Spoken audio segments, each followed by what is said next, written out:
mga kalapatids, medyo maulan-ulan dito sa Bulacan. So winter ngayon ng training na naman tayo mga kalapatids. Sa PRPC tayo magti-training. So lakas ng ulan dito. So sinugod natin yung ulan para makapag-training lang tayo mga kalapatids.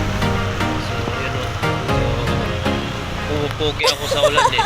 So joke lang mga kalapatids. Okay pa natin mga kalapatids. So medyo nakulan sila kasi maulan ngayon mga kalapatids. So yun o, sobrang ulan ngayon. So tayo mga kalapatids na lang natin, simplihan na lang natin ng pagbablog mga kalapatids kasi wala tayong tagahawak ng bablog. So yun mga kalapatids. So medyo maulan talaga, hindi medyo. So pasa na tayo. So papunta tayo ng Makinabang mga kalapatids. So nandun kasi ang loading station ng PRPC. So medyo malapit-lapit ito mga kalapatids kaysa sa tawag to sa San Roque.